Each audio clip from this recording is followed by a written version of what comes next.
Hallelujah, price lord. ಕರ್ತನಾದ ಯೇಸು ಕ್ರಿಸ್ತನ ನಾಮದಲ್ಲಿ ನಮ್ಮೆಲ್ಲ ಸಹೋದರ ಸಹೋದರಿಯನ್ನ ವಂದಿಸ್ತೇವೆ. ನೀವಿನ್ನೂ ವರ್ಡ್ ಆಫ್ ಟ್ರೂತ್ ಎಂಬ ಚಾನಲ್ನ ಮೊದಲನೇ ಬಾರಿಗೆ ವೀಕ್ಷಿಸುತ್ತಿರುವುದಾದರೆ ದಯವಿಟ್ಟು ಸಬ್ಸ್ಕ್ರೈಬ್ ಮಾಡ್ಕೊಳ್ಳಿ, ಲೈಕ್ ಮಾಡಿ, ಶೇರ್ ಮಾಡಿ, ಹಾಗೂ ನಿಮ್ಮ ಪ್ರಾರ್ಥನಾ ಮನವಿಗಳನ್ನು ನಮಗೆ ಕಮೆಂಟ್ ಮೂಲಕವಾಗಿ ತಿಳಿಸಿರಿ. ಹಾಗೆ ಕೆಳಗೆ ಕೊಟ್ಟಿರುವಂತಹ ನಂಬರನ್ನು ನಿಮ್ಮ ಪ್ರಾರ್ಥನಾ ಮನವಿಗಳಿರೋದಾದರೆ ನೀವು ತಿಳಿಯಪಡಿಸಬಹುದಾಗಿದೆ. ನಮ್ಮ ಪ್ರತಿನಿತ್ಯ ಗೂಗಲ್ ಮೀಟ್ನಲ್ಲಿ ನಡೆಯುವಂಥ ಪ್ರಾರ್ಥನೆಗಳಿಗೆ ಜಾಯ್ನ್ ಆಗಬೇಕಾದಲ್ಲಿ ಕೆಳಗೆ ಕೊಟ್ಟಿರುವಂಥ ನಂಬರನ್ನು ಸಂಪರ್ಕಿಸಿರಿ. Price lord. ಕರ್ತನಾಮಕ್ಕೆ ಮಹಿಮೆ ಉಂಟಾಗಲಿ. ಈ ಮೂಲಕ ನಮ್ಮನ್ನು ವೀಕ್ಷಿಸುತ್ತಿರುವಂತೆ ನಿಮ್ಮೆಲ್ಲರಿಗೂ ಪ್ರಭುವಾದ ಯೇಸು ಕ್ರಿಸ್ತನ ನಾಮದಲ್ಲಿ ನಮ್ಮ ಪ್ರೀತಿಯ ವಂದನೆಗಳನ್ನು ತಿಳಿಸುವನಾಗಿದ್ದೇನೆ. ಪ್ರತಿದಿನ ದೇವರ ವಾಕ್ಯವನ್ನು ಕೇಳುವುದರಲ್ಲಿ ನೀವು ತೋರಿಸುವಂಥ ಆಸಕ್ತಿಯನ್ನು ನೆನೆಸಿ ದೇವರಿಗೆ ಘನತೆಯನ್ನು ಮಹಿಮೆಯನ್ನು ಸಲ್ಲಿಸುವವರಾಗಿದ್ದೇವೆ. ಪ್ರತಿದಿನ ದೇವರ ವಾಕ್ಯವನ್ನು ಕೇಳಿ ಅದರ ಪ್ರಕಾರ ನಡೆದುಕೊಳ್ಳುವ ಹಾಗೆ ದೇವರು ನಮ್ಮೆಲ್ಲರಿಗೂ ಕೃಪೆಯನ್ನು ಕೊಡುತ್ತಿರುವುದಕ್ಕಾಗಿ ದೇವರಿಗೆ ಮಹಿಮೆ ಉಂಟಾಗಲಿ. ಕೇಳುವ ವಾಕ್ಯಗಳು ನಮ್ಮ ಜೀವಿತದಲ್ಲಿ ನಮ್ಮನ್ನು ಅನೇಕ ವಿಧದಲ್ಲಿ ಧೈರ್ಯಪಡಿಸಿ ಬಲಪಡಿಸಿ ನಮ್ಮನ್ನು ಮುನ್ನಡೆಸುವ ಹಾಗೆ ದೇವರ ವಾಕ್ಯ ನಮಗೆ ಸಹಾಯ ಮಾಡುತ್ತಿರುವುದಕ್ಕಾಗಿ ದೇವರಿಗೆ ಮಹಿಮೆ ಉಂಟಾಗಲಿ. ಪ್ರತಿದಿನ ದೇವರು ನಮ್ಮೊಂದಿಗೆ ತನ್ನ ವಾಕ್ಯದ ಮೂಲಕ ಮಾತಾಡಿ ನಮ್ಮನ್ನು ಬಲಪಡಿಸಿ, ನಮ್ಮನ್ನು ಧೈರ್ಯಪಡಿಸಿ, ನಮ್ಮನ್ನು ಕ್ರಮಪಡಿಸಿ, ನಮ್ಮನ್ನು ಶುದ್ಧೀಕರಿಸುವಂಥ ದೇವರು ನಮ್ಮ ಕರ್ತನಾಗಿದ್ದಾನೆ. ಈ ದಿನವೂ ಕೂಡ ದೇವರು ನಮ್ಮೊಂದಿಗೆ ಮಾತಾಡಲಿಕ್ಕಿದ್ದಾರೆ. ಆತನ ಮಾತುಗಳನ್ನು ಕೇಳಲಿಕ್ಕಾಗಿ ನಮ್ಮ ಕಣ್ಣುಗಳನ್ನು ಮುಚ್ಚೋಣ, ನಾವು ಪ್ರಾರ್ಥನೆ ಮಾಡೋಣ. ಪ್ರೀತಿ ಸ್ವರೂಪನಾದ ತಂದೆಯೇ, ಪ್ರತಿದಿನ ನೀವು ನಮ್ಮೊಂದಿಗೆ ಮಾತಾಡಿ ನಮ್ಮನ್ನು ದೇವರೇ ಬಲಪಡಿಸಿ, ನಮ್ಮನ್ನು ಧೈರ್ಯಪಡಿಸಿ, ನಮ್ಮನ್ನು ಕ್ರಮಪಡಿಸಿದಾಗಿ ಈ ದಿನವೂ ಕೂಡ ನೀವು ನಮ್ಮೊಂದಿಗೆ ಮಾತಾಡಿರಿ. ಯಾವ ವಿಷಯದ ಕುರಿತು ನೀವು ನಮ್ಮೊಂದಿಗೆ ಮಾತಾಡ್ಲಿಕ್ಕೆ ಬಯಸ್ತಿದ್ದೀರೋ ಆ ವಿಷಯದ ಕುರಿತು ದೇವರೇ ನೀವು ನಮ್ಮೊಂದಿಗೆ ಮಾತಾಡಿ ನಮ್ಮನ್ನು ಬಲಪಡಿಸಿ ನಡೆಸಬೇಕೆಂಬುದಾಗಿ ಪ್ರಾರ್ಥಿಸ್ತೇನೆ. ಸ್ವಾಮಿ ದೇವರೇ, ನಿನ್ನ ಮಕ್ಕಳು ನಿನ್ನ ಮಾತುಗಳನ್ನು ಕೇಳಿ ಅದರ ಪ್ರಕಾರ ನಡೆದುಕೊಳ್ಳಿಕ್ಕೆ ಬೇಕಾದ ಕೃಪೆಯನ್ನು ಸಹಾಯವನ್ನು ನೀನೇ ಅನುಗ್ರಹಿಸಬೇಕೆಂಬುದಾಗಿ ನಿನ್ನಲ್ಲಿ ನಾವು ಬೇಡಿಕೊಳ್ಳೋರಾಗಿದ್ದೇವೆ. ಹಾಗೆ ಮಾಡುವಂಥ ಕರ್ತನು ನೀನಾಗಿರುವುದಕ್ಕಾಗಿ ಸ್ತೋತ್ರ. ಎಲ್ಲ ಘನತೆ ಮಹಿಮೆ ನಿನಗೆ, ಯೇಸುವಿನ ನಾಮದಲ್ಲಿ ತಂದೆಯೇ. ಆಮೇನ್, ಆಮೇನ್, ಆಮೇನ್. ದೇವರಿಗೆ ಮಹಿಮೆ ಉಂಟಾಗಲಿ. ಮುಂದಿರುವ ಸಮಯ ದಿನ ದೇವರು ನಮ್ಮೊಂದಿಗೆ ಮಾತಾಡಲಿಕ್ಕಿರುವಂಥ ವಿಷಯವನ್ನು ಧ್ಯಾನ ಮಾಡಿಕೊಳ್ಳುವಂಥ ಸಮಯವಾಗಿದೆ. ಈ ದಿನದ ವಾಕ್ಯ ಸಂದೇಶದ ವಿಷಯ ಏನಾಗಿದೆ ಎಂಬುದಾಗಿ ನಾವು ನೋಡೋದಾದರೆ, ನೀನು ನಂಬಿದಂತೆ ನಿನಗೆ ಆಗಲಿ ಎಂಬುದಾಗಿರುವಂಥ ವಿಷಯದ ಕುರಿತು ನಾವೀ ದಿನ ದೇವರ ವಾಕ್ಯದ ಮೂಲಕ ಕೆಲವೊಂದು ವಿಷಯಗಳನ್ನು ಧ್ಯಾನ ಮಾಡಲಿಕ್ಕೆ ನಾವು ಹೋಗುವವರಾಗಿದ್ದೇವೆ. ಅದಕ್ಕೆ ಆಧಾರಿತವಾಗಿ ಒಂದು ವಾಕ್ಯವನ್ನು ನಾವು ಓದಿಕೊಳ್ಳೋಣ. ಮತ್ತಾಯನು ಬರೆದ ಸುವಾರ್ತೆ 9ನೇ ಅಧ್ಯಾಯ ಅದರ 27ರಿಂದ 31ನೇ ವಚನದ ತನಕ ನಾವು ಓದಿಕೊಳ್ಳೋಣ. ಮತ್ತೊಮ್ಮೆ ಹೇಳ್ತೇನೆ, ಮತ್ತಾಯನು ಬರೆದ ಸುವಾರ್ತೆ 9ನೇ ಅಧ್ಯಾಯ ಅದರ 27ನೇ ವಚನದಿಂದ 31ನೇ ವಚನದ ತನಕ ನಾವು ಓದಿಕೊಳ್ಳುವುದಾದರೆ ಹೀಗೆ ಬರೆಯಲ್ಪಟ್ಟಿದೆ. ಯೇಸು ಅಲ್ಲಿಂದ ಹೋಗುವಾಗ ಇಬ್ಬರು ಕುರುಡರು, ದಾವೀದ ಕುಮಾರನೇ, ನಮ್ಮನ್ನು ಕರುಣಿಸು ಎಂದು ಕೂಗುತ್ತಾ ಆತನ ಹಿಂದೆ ಹೋದರು. ಆತನು ಮನೆಗೆ ಬಂದಾಗ ಆ ಕುರುಡರು ಆತನ ಬಳಿಗೆ ಬಂದರು. ಯೇಸು ಅವರನ್ನು, ನಾನು ಇದನ್ನು ಮಾಡಬಲ್ಲೆನೆಂಬುದನ್ನು ನಂಬುತ್ತೀರೋ ಎಂದು ಕೇಳಿದ್ದಕ್ಕೆ ಅವರು, ಹೌದು ಸ್ವಾಮಿ, ನಂಬುತ್ತೇವೆ ಅಂದರು. ಆಗ ಆತನು ಅವರ ಕಣ್ಣುಗಳನ್ನು ಮುಟ್ಟಿ, ನೀವು ನಂಬಿದಂತೆಯೇ ನಿಮಗಾಗಲಿ ಅಂದನು. ಆಗ ಅವರಿಗೆ ಕಣ್ಣು ಬಂದವು ಮತ್ತು ಯೇಸು ಅವರಿಗೆ, ಇದು ಯಾರಿಗೂ ತಿಳಿಯಬಾರದು, ನೋಡಿರಿ ಎಂದು ಖಂಡಿತವಾಗಿ ಹೇಳಿದನು. ಆದರೆ ಅವರು ಹೊರಟು ಹೋಗಿ ಆ ದೇಶದೊಳಗೆಲ್ಲ ಆತನ ಸುದ್ದಿಯನ್ನು ಹಬ್ಬಿಸಿದರು. ಈ ವಾಕ್ಯವನ್ನು ನಾವು ಈಗಾಗಲೇ ಓದಿ ಕೇಳಿದ್ದೇವೆ. ಅದರಲ್ಲಿ ಮುಖ್ಯವಾಗಿ 29ನೇ ವಚನವನ್ನು ನಾವು ಓದಿಕೊಳ್ಳೋದಾದರೆ, ಆಗ ಆತನು ಅವರ ಕಣ್ಣುಗಳನ್ನು ಮುಟ್ಟಿ, ನೀವು ನಂಬಿದಂತೆಯೇ ಆಗಲಿ ಅಂದನು ಎಂಬುದಾಗಿ ನಾವು ವಾಕ್ಯವನ್ನು ಓದಿಕೊಳ್ಳಲಿಕ್ಕೆ ಸಾಧ್ಯವಾಗ್ತದೆ. ಈ ದಿನದ ನಮ್ಮ ವಾಕ್ಯ ಸಂದೇಶದ ಮುಖ್ಯ ವಿಷಯ ಏನಾಗಿದೆ ಅಂದರೆ, ನೀವು ನಂಬಿದಂತೆ ನಿಮಗಾಗಲಿ ಎಂಬುದಾಗಿರುವ ವಿಷಯದ ಕುರಿತೇ ನಾವು ಧ್ಯಾನಿಸ್ತಾ ಇದ್ದೇವೆ. ಇಲ್ಲಿ ಯೇಸು ಸ್ವಾಮಿ ಬಳಿಗೆ ಬಂದ ಇಬ್ಬರು ಕುರುಡರಿಗೆ ಹೀಗೆ ಹೇಳ್ತಾ ಇದ್ದಾರೆ, ನೀವು ನಂಬಿದಂತೆ ನಿಮಗೆ ಆಗಲಿ ಎಂಬುದಾಗಿ ಅಂದನು. ಈ ದಿನವೂ ಕೂಡ ನಮ್ಮ ಧ್ಯಾನದ ವಿಷಯ ಅದೇ ಆಗಿದೆ, ನೀವು ನಂಬಿದಂತೆ ನಿಮಗಾಗಲಿ ಎಂಬುದಾಗಿ ಯೇಸು ಸ್ವಾಮಿ ಈ ವಾಕ್ಯಗಳನ್ನು ಕೇಳುತ್ತಿರುವ ನಿಮ್ಮೊಂದಿಗೆ ಮಾತಾಡುವಂಥ ಒಂದು ವಿಷಯವಾಗಿದೆ. ಯೇಸು ಸ್ವಾಮಿ ಈ ಅದ್ಭುತವನ್ನು ಮಾಡುವುದಕ್ಕಿಂತ ಮುಂಚೆ ಇನ್ನೊಂದು ಅದ್ಭುತವನ್ನು ಮಾಡಿದ್ದಾರೆ. 12 ವರ್ಷದಿಂದ ರಕ್ತ ಕುಸುಮ ರೋಗದಿಂದ ಬಳಲಿದಂಥ ಒಂದು ಸ್ತ್ರೀ ಯೇಸು ಸ್ವಾಮಿ ಬಳಿಗೆ ಬರುವಾಗ ಅದೇ 9ನೇ ಅಧ್ಯಾಯ ಅದರ 21ನೇ ವಚನವನ್ನು ನಾವು ಓದಿಕೊಳ್ಳೋದಾದರೆ ಅದರಲ್ಲಿ ಹೀಗೆ ಬರೆಯಲ್ಪಟ್ಟಿದೆ, ನಾನು ಆತನ ಉಡುಪನ್ನು ಮುಟ್ಟಿದರೆ ಸಾಕು, ನೆಟ್ಟಗಾಗುವೆನು ಎಂದು ಮನಸ್ಸಿನಲ್ಲಿ ಅಂದುಕೊಂಡು ಹಿಂದಿನಿಂದ ಬಂದು ಉಡುಪನ್ನು ಮುಟ್ಟಿದ್ದನ್ನು ನಾವು ನೋಡ್ತೇವೆ. ಪ್ರಿಯರೇ, ಉಡುಪು ಆತನ ಹಾಕಿದ ವಸ್ತ್ರವನ್ನು ಆಕೆ ಮುಟ್ಟಿದಾಗ ಆಕೆಗೆ ಪರಿಪೂರ್ಣವಾದ ಸೌಖ್ಯ, ಪರಿಪೂರ್ಣವಾದ ಬಿಡುಗಡೆ ಅಲ್ಲಿ ಉಂಟಾಯಿತು. ಅದಾದ ನಂತರವಾಗಿ ಇನ್ನೊಂದು ಅದ್ಭುತವನ್ನು ದೇವರು ಮಾಡ್ತಾ ಇದ್ದಾರೆ. ಅದಾದ ನಂತರವಾಗಿ ನಾವು ನೋಡ್ಬೋದು, ಈ ಇಬ್ಬರು ಕುರುಡರು ಯೇಸು ಸ್ವಾಮಿ ಬಳಿಯಲ್ಲಿ ಬಂದು ಕೇಳ್ಕೊಳ್ತಾ ಇದ್ದಾರೆ, ನಮ್ಮನ್ನು ಕರುಣಿಸು ಏಸಪ್ಪ ಎಂಬುದಾಗಿ.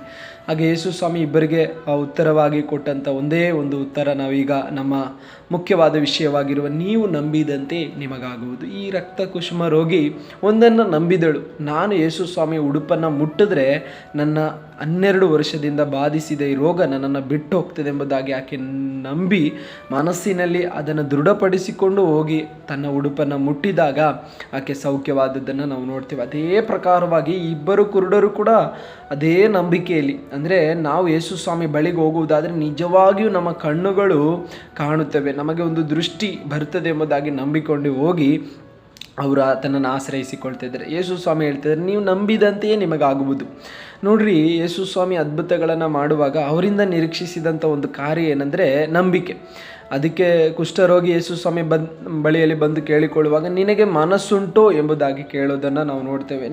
ನೀನು ನಂಬಿದಂತೆಯೇ ನಿನಗಾಗುವುದು ಎಂಬುದಾಗಿ ಅನೇಕ ಸ್ಥಳಗಳಲ್ಲಿ ತನ್ನ ಬಳಿಗೆ ಬಂದಂಥ ರೋಗಿಗಳನ್ನು ನೋಡಿ, ತನ್ನ ಬಳಿಯಲ್ಲಿ ಬಿಡುಗಡೆಗಾಗಿ ಬಂದಂಥ ಅನೇಕರನ್ನು ಈ ರೀತಿಯಾಗಿ ಮಾತಾಡಿದ್ದನ್ನು ನಾವು ನೋಡ್ತೇವೆ. ನೀನು ನಂಬಿದರೆ ನಿನಗೆ ಅದ್ಭುತ ನಡೀತದೆ, ನಿನ್ನ ಮನಸ್ಸಿನಲ್ಲಿ ನನ್ನ ಮೇಲೆ ನಂಬಿಕೆ ಇದ್ದು ನಾನು ಬಿಡಿಸಲಿಕ್ಕೆ ಶಕ್ತನು ಎಂಬುದಾಗಿ ನೀನು ನಿರೀಕ್ಷಿಸುವುದಾದರೆ ಅದನ್ನು ಹೊಂದಿಕೊಳ್ತಿ ಎಂಬುದಾಗಿ ಹೇಳುವುದನ್ನು ನಾವು ನೋಡ್ತೀವಿ. ಇಲ್ಲಿ ನೀನು ನಂಬಿದಂತೆ ನಿನಗಾಗುವುದು ಎಂಬುದಾಗಿ ಹೇಳುವಾಗ 2 ವಿಷಯಗಳನ್ನು ನಾವು ಅಲ್ಲಿ ಅರ್ಥ ಮಾಡ್ಕೊಳ್ತೇವೆ.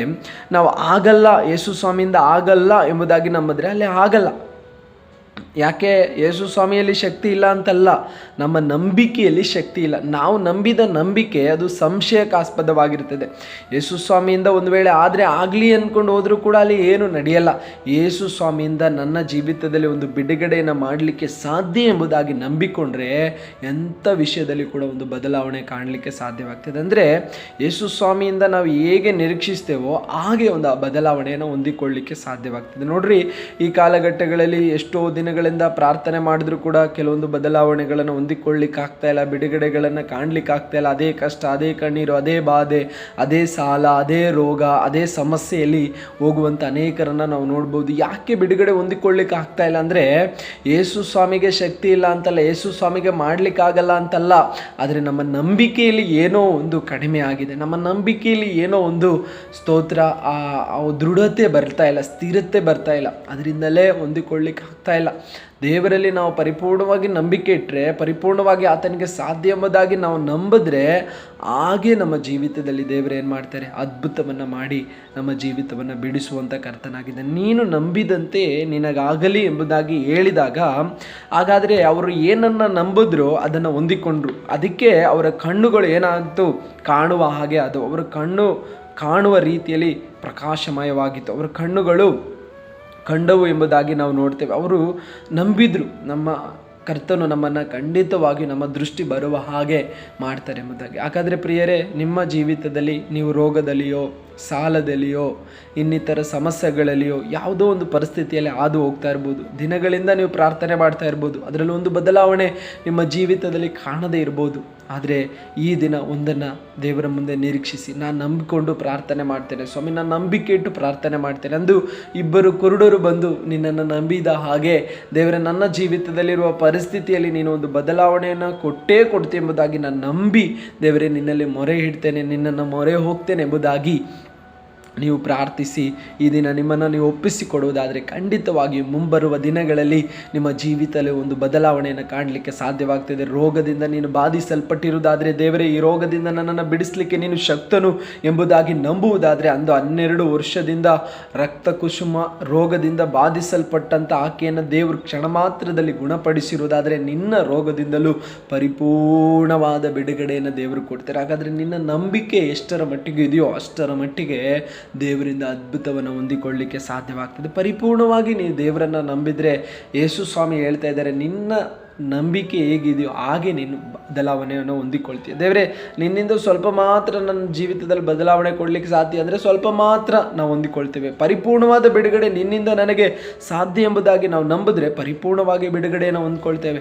ಅನೇಕರು ಈ ದಿನಗಳಲ್ಲಿ ಸಭೆಯಲ್ಲಿ ಹೋಗಿ ಪ್ರಾರ್ಥಿಸ್ತಾ ಇದ್ದಾರೆ, ಆದರೆ ಪ್ರಾರ್ಥಿಸುವಂಥ ಪ್ರಾರ್ಥನೆ ವಿಷಯದ ಮೇಲೆ ಬದಲಾವಣೆಯನ್ನು ಕಾಣಲಿಕ್ಕೆ ಆಗ್ತಾ ಇಲ್ಲ. ಯಾಕೆ ಬದಲಾವಣೆ ಕಾಣಲಿಕ್ಕೆ ಆಗ್ತಾ ಇಲ್ಲ ಅಂದರೆ, ನಾವು ಏನನ್ನು ನಂಬಿರ್ತೀವೋ ಅದನ್ನು ಹೊಂದ್ಕೊಳ್ತೀವಿ. ನಾವು ಪ್ರಾರ್ಥಿಸುವಾಗಲೇ ಅಯ್ಯೋ ಇದು ನಡೀತದೋ ನಡೆಯಲ್ವೋ, ಇದು ನನ್ನಿಂದ ಬಿಡುಗಡೆ ಆಗ್ತದೋ ಇಲ್ವೋ ಎಂಬುದಾಗಿರುವ ಸಂಶಯದಿಂದ ನಾವು ತುಂಬಲ್ಪಟ್ರೆ ಅಲ್ಲಿ ಕಾರ್ಯ ನಡೆಯಲ್ಲ ಪ್ರಿಯರೇ. ದೇವರಿಂದ ಸಾಧ್ಯ, ದೇವರು ನನ್ನ ಜೀವಿತದಲ್ಲಿ ಒಂದು ಬದಲಾವಣೆಯನ್ನು ತಂದೇ ತರ್ತಾರೆ ಎಂಬುದಾಗಿ ನಾವು ಭರವಸೆಯಿಂದ ನಾವು ಪ್ರಾರ್ಥಿಸುವುದಾದರೆ ಖಂಡಿತವಾಗಿ ಒಂದು ಬಿಡುಗಡೆಯನ್ನು ನಾವು ಅಲ್ಲಿ ಹೊಂದಿಕೊಳ್ಳಿಕ್ಕೂ ಕಾಣಲಿಕ್ಕೂ ಸಾಧ್ಯವಾಗೇ ಆಗ್ತದೆ. ಯಾಕೆಂದರೆ ನೀನು ನಂಬಿದಂತೆಯೇ ನಿನ್ನ ಜೀವಿತದಲ್ಲಿ ಆಗಲಿ ಎಂಬುದಾಗಿ ಹೇಳಿದ ಯೇಸು ಸ್ವಾಮಿ, ನಾವು ಏನನ್ನು ನಂಬಿರ್ತೇವೋ ಅದನ್ನು ನಮ್ಮ ಜೀವಿತದಲ್ಲಿ ಹೊಂದಿಕೊಳ್ಳಿಕ್ಕಾಗಿ ದೇವರು ಅದ್ಭುತವನ್ನು ನಮ್ಮ ಜೀವಿತದಲ್ಲಿ ಮಾಡುವವರಾಗಿರ್ತಾರೆ. ಇಬ್ಬರು ಕುರುಡರು ಬಂದು ದೇವರ ಹತ್ರ ಹೇಳ್ತಾ ಇದ್ದಾರೆ, ದೇವರೇ ನನ್ನನ್ನು ಕರುಣಿಸು ಎಂಬುದಾಗಿ. ಯೇಸು ಸ್ವಾಮಿಯ ಬಳಿಯಲ್ಲಿ ಅವರು ಹಿಂದೆನೇ ಹೋಗ್ತಾ ಇದ್ದಾರೆ. ಅವರು ಇರುವ ಸ್ಥಳಕ್ಕೆ ಹೋದಾಗ ಯೇಸಪ್ಪ ಕೇಳ್ತಿದ್ದಾರೆ, ನನ್ನಿಂದ ಇದು ಆಗ್ತದೆ ಎಂಬುದಾಗಿ ನೀವು ನಂಬ್ತೀರೋ ಎಂದಾಗ ಹೌದು ಸ್ವಾಮಿ ಎಂಬುದಾಗಿ ಹೇಳ್ತಾ ಇದ್ದಾರೆ. ಹಾಗಾದರೆ ನೀವು ಏನು ನಂಬ್ತೀರೋ ಅದು ನಿಮ್ಮ ಜೀವಿತದಲ್ಲಿ ಆಗ್ತದೆ ಎಂಬುದಾಗಿ ಹೇಳಿ ಅವರ ಕಣ್ಣುಗಳನ್ನು ಮುಟ್ಟಿದನು. ಕ್ಷಣ ಮಾತ್ರದಲ್ಲಿ ಅವರ ಕಣ್ಣುಗಳು ತೆರೆದವು. ಅಂದರೆ ಅವರ ಆ ಸ್ತೋತ್ರ ಕುರುಡುತನ ನೀಗಲ್ಪಡ್ತು. ಹಾಗಾದರೆ ನಿಮ್ಮ ಜೀವಿತದಲ್ಲಿ ಕೂಡ ಪ್ರಿಯರೇ, ನೀವು ಯೇಸು ಸ್ವಾಮಿಯನ್ನು ನಿಮ್ಮ ಜೀವಿತದಲ್ಲಿ ಎಂಥ ಪರಿಸ್ಥಿತಿಗಳಿದ್ದರೂ ಕೂಡ ಒಂದು ಬದಲಾವಣೆ ಅದರಿಂದ ನನ್ನ ಕರ್ತನಿಂದ ಸಾಧ್ಯ ಎಂಬುದಾಗಿ ನಂಬುವುದಾದರೆ ಖಂಡಿತವಾಗಿ ಹೊಂದಿಕೊಳ್ಳಲಿಕ್ಕೆ ಸಾಧ್ಯವಾಗ್ತದೆ. ಅಂದರೆ ಇನ್ನು ಮುಂದೆ ನಾವು ಪ್ರಾರ್ಥಿಸುವಂಥ ವಿಷಯದಲ್ಲಿ ಪರಿಪೂರ್ಣವಾಗಿ ನಂಬೋಣ. ಸಾಲದಲ್ಲಿದೆಯಾ, ಸಾಲದಿಂದ ನನ್ನ ದೇವರು ಬಿಡುಗಡೆ ಕೊಟ್ಟೇ ಕೊಡ್ತಾರೆ. ರೋಗದಲ್ಲಿ ಇದೆಯಾ, ರೋಗದಿಂದ ನನ್ನ ದೇವರು ಬಿಡುಗಡೆ ಕೊಟ್ಟೇ ಕೊಡ್ತಾರೆ.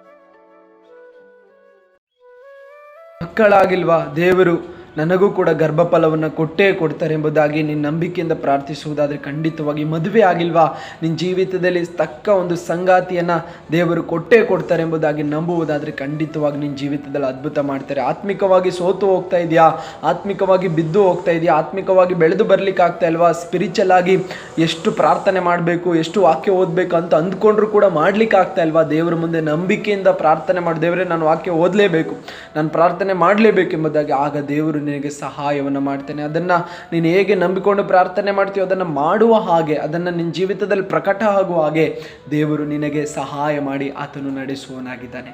ಹಾಗಾದರೆ ನೀನು ನಂಬಿದಂತೆಯೇ ನಿನಗಾಗುವುದು ಎಂಬುದಾಗಿ ಹೇಳಿದ ಯೇಸು ಸ್ವಾಮಿಯ ಆ ಮಾತನ್ನು ಈ ದಿನ ಧ್ಯಾನಿಸುವಾಗ ಪ್ರಿಯರೇ, ನಿಮ್ಮ ಪ್ರಾರ್ಥನೆಗಳಲ್ಲಿ ನೀವು ಏನನ್ನು ನಂಬ್ಕೊಂಡು ಪ್ರಾರ್ಥನೆ ಮಾಡ್ತೀರೋ ಅದನ್ನು ಖಂಡಿತವಾಗಿ ಹೊಂದಿಕೊಳ್ತೀರ. ಆದರೆ ನಮ್ಮ ನಂಬಿಕೆ ದೃಢವಾದದ್ದು ಆಗಿರಬೇಕು. ನಮ್ಮ ನಂಬಿಕೆಯಲ್ಲಿ ಸಂಶಯ ಇರಬಾರ್ದು. ಆಗುತ್ತೋ ಆಗಲ್ವೋ, ಯೇಸು ಸ್ವಾಮಿಯಿಂದ ಸ್ವಲ್ಪ ಮಾತ್ರ ಆಗ್ತದೋ ಎಂಬುದಾಗಿ ಅಂದ್ಕೊಳ್ಬಾರ್ದು. ಆ ಇಬ್ಬರು ಕುರುಡರು ದೇವರ ಸಮ್ಮುಖದಲ್ಲಿ ಹೌದು ಸ್ವಾಮಿ ನಾವು ನಂಬ್ತೇವೆ ಎಂಬುದಾಗಿ ಹೇಳಿದಾಗೆ, ಯೇಸಪ್ಪ ನಾವು ಕೂಡ ನಂಬ್ತೇವೆ, ನಿನಗೆ ಅಸಾಧ್ಯವಾದದ್ದು ಒಂದೂ ಇಲ್ಲ, ಎಲ್ಲವೂ ಸಾಧ್ಯ ಎಂಬುದಾಗಿ ಹಾಗೆ ನಂಬುವುದಾದರೆ ನಾವು ಪ್ರಾರ್ಥಿಸುವಾಗ ನಾವು ಏನಕ್ಕಾಗಿ ಪ್ರಾರ್ಥಿಸ್ತಾ ಇರ್ತೀವೋ ಆ ವಿಷಯಗಳಲ್ಲಿ ಖಂಡಿತವಾಗಿ ಒಂದು ಬದಲಾವಣೆಯನ್ನು ಹೊಂದಿಕೊಳ್ಳಲಿಕ್ಕೆ ಸಾಧ್ಯವಾಗ್ತದೆ. ಒಂದು ವೇಳೆ ಎಷ್ಟೋ ದಿನಗಳಿಂದ ಪ್ರಾರ್ಥನೆ ಮಾಡಿ ನನ್ನ ಪ್ರಾರ್ಥನೆಗೆ ಉತ್ತರ ಸಿಕ್ಕಿಲ್ವಲ್ಲ, ದೇವರು ಒಂದು ಬದಲಾವಣೆ ತಂದಿಲ್ವಲ್ಲ ಎಂಬುದಾಗಿ ಆ ಒಂದು ಚಿಂತೆಯಲ್ಲಿ ಈ ವಾಕ್ಯನ ನೀವು ಕೇಳಿರುವುದಾದರೆ ಪ್ರಿಯರೇ, ದೇವರು ಮಾಡಲಿಕ್ಕೆ ಸಾಧ್ಯವಾಗದೇ ಇರೋದಕ್ಕೆ ಕಾರಣ ಏನಂದರೆ ನಿಮ್ಮ ನಂಬಿಕೆ ಕಡಿಮೆ ಆಗಿರ್ಬೋದು. ಒಂದು ವೇಳೆ ನೀವು ನಂಬಿದ ವಿಧಾನಗಳು ಒಂದು ವ್ಯತ್ಯಾಸವಾದ ರೀತಿಯಲ್ಲಿ ಆಗಿರ್ಬೋದು. ಪ್ರಾರ್ಥನೆ ಮಾಡ್ತಾ ಇದ್ದೀರಾ ದೇವರೇ ನೀನು ಮಾಡಿಕೊಡು ಎಂಬುದಾಗಿ, ಆದರೆ ಮನಸ್ಸಿನಲ್ಲೇ ಅಂದುಕೊಂಡಿರ್ಬೋದು ಇದಾಗುತ್ತೋ ಆಗಲ್ವೋ, ಇದು ಪರಿಪೂರ್ಣವಾಗಿ ಬಿಡುಗಡೆ ಆಗುತ್ತೋ ಆಗಲ್ವೋ ಎಂಬುದಾಗಿ ಮನಸ್ಸಿನಲ್ಲಿ ಒಂದು ವೇಳೆ ಚಿಂತೆ ಬಂದಿದ್ರೂ ಕೂಡ ಅದರಲ್ಲಿ ಆ ಒಂದು ಬದಲಾವಣೆ ಕಾಣಲಿಕ್ಕೆ ಸಾಧ್ಯವಾಗಿಲ್ಲ. ಆ ರಕ್ತಕುಷ್ಮ ರೋಗಿ ತನ್ನ ಮನಸ್ಸಿನಲ್ಲಿ ದೃಢಪಡಿಸ್ಕೊಂಡಿದ್ದಾಳೆ, ಯೇಸು ಸ್ವಾಮಿ ಉಡುಪನ್ನು ಮುಟ್ಟಿದರೆ ಸಾಕು ನನ್ನನ್ನು ಕಾಡಿದ ರೋಗ ಬಿಟ್ಟು ಹೋಗ್ತದೆ. ಹಾಗಾದರೆ ನಿನ್ನ ಮನಸ್ಸಿನಲ್ಲಿಯೂ ನೀನು ಒಂದು ದೃಢಪಡಿಸ್ಕೋ, ದೇವರ ಸಮ್ಮುಖದಲ್ಲಿ ಹೋಗಿ ನಾನು ಪ್ರಾರ್ಥನೆ ಮಾಡಿದ್ರೆ ಸಾಕು, ನನ್ನ ವಿಷಯದಲ್ಲಿ ಒಂದು ಬದಲಾವಣೆ ಖಂಡಿತ ನಾನು ಕಾಣ್ತೇನೆ ಎಂಬುದಾಗಿ. ಹಾಗೆ ಆಗುವಂತೆ ದೇವರು ಕೃಪೆ ಕೊಡಲಿ. ಕಣ್ಣುಗಳನ್ನು ಮುಚ್ಚೋಣ, ಪ್ರಾರ್ಥನೆ ಮಾಡೋಣ. ಪ್ರೀತಿ ಸ್ವರೂಪನಾದ ತಂದೆಯೇ, ಒಳ್ಳೆಯ ಸಮಯಕ್ಕಾಗಿ ಸ್ತೋತ್ರ.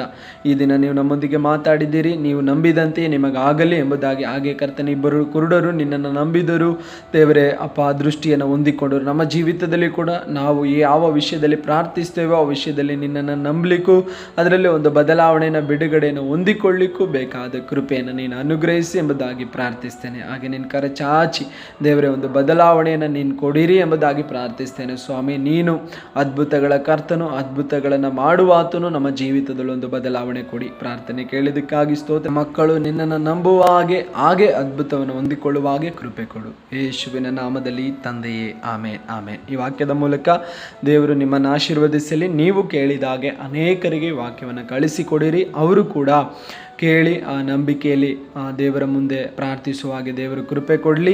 ಅವರು ನಂಬಿದ ವಿಷಯನ ದೇವರು ಅದ್ಭುತವಾಗಿ ಅವರ ಜೀವಿತದಲ್ಲಿ ಬದಲಾವಣೆ ತರಲಿ ಎಂಬುದಾಗಿ ನೀವು ಅನೇಕರಿಗೆ, ನಿಮಗೆ ಪರಿಚಯವಿರುವ ಅನೇಕರಿಗೆ ವಾಕ್ಯವನ್ನು ನೀವು ವಾಟ್ಸಪ್ ಮೂಲಕ ಕಳಿಸಿಕೊಡಿರಿ. ಅವರು ಕೂಡ ವಾಕ್ಯವನ್ನು ಕೇಳಿ ಧೈರ್ಯವನ್ನು ಹೊಂದಿಕೊಳ್ಳಿ. ಹಾಗೆ ನಿಮಗೆ ಪ್ರಾರ್ಥನಾ ಮನವಿರೋದಾದರೆ ನಮ್ಮ ನಂಬರ್ಗೆ ಸಂಪರ್ಕಿಸಬಹುದು. ನಾವು ನಿಮಗೋಸ್ಕರ ಪ್ರಾರ್ಥಿಸ್ತೇವೆ. ಹಾಗೆ ಪ್ರತಿದಿನ ಗೂಗಲ್ ಮೀಟ್ನಲ್ಲಿ ನಡೆಯುವ ಪ್ರಾರ್ಥನೆಗೆ ಜಾಯ್ನ್ ಆಗಬೇಕಾದಲ್ಲಿ ಕೆಳಗೆ ಕೊಟ್ಟಿರೋ ವಾಟ್ಸಪ್ ಗ್ರೂಪ್ಗೆ ನೀವು ಜಾಯ್ನ್ ಆಗುವುದಾದರೆ ನಿಮಗೆ ಅಲ್ಲಿ ಲಿಂಕ್ ಲಭಿಸುವಂಥದ್ದಾಗಿರ್ತದೆ. ಹಾಗೆ ಪ್ರತಿ ತಿಂಗಳು 30ನೇ ತಾರೀಕು ರಾಮನಗರದಲ್ಲಿ ಒಂದು ಬಿಡುಗಡೆ ಕೂಟವನ್ನು ನಾವು ಇಟ್ಟುಕೊಂಡಿದ್ದೇವೆ. ಅಲ್ಲಿ ಅನೇಕರನ್ನು ದೇವರು ರಕ್ಷಿಸ್ತಾ ಇದ್ದಾರೆ. ಮುಖ್ಯವಾಗಿ ಮಕ್ಕಳಿಲ್ಲದವರಿಗಾಗಿ, ಮದುವೆ ಆಗದವರಿಗಾಗಿ, ಸಾಲದಲ್ಲಿ ರೋಗದಲ್ಲಿರುವವರಿಗಾಗಿ ಪ್ರಾರ್ಥಿಸುವಂಥ ಆ ಒಂದು ಕೂಟವಾಗಿದೆ. ಅಲ್ಲಿ ಅನೇಕರು ಈಗಾಗಲೇ ಭಾಗವಹಿಸಿ ಅನೇಕ ಬದಲಾವಣೆಗಳನ್ನು ದೇವರಿಂದ ಹೊಂದಿಕೊಳ್ತಿದ್ದಾರೆ. ನಿಮಗೂ ಕೂಡ ಈ ರೀತಿಯಾದ ಪರಿಸ್ಥಿತಿಗಳಿರುವುದಾದರೆ ಭಾಗವಹಿಸಿ, ದೇವರು ನಿಮ್ಮನ್ನು ಕೂಡ ಬದಲಾಯಿಸುವವರಾಗಿದ್ದಾರೆ. Praise the lord.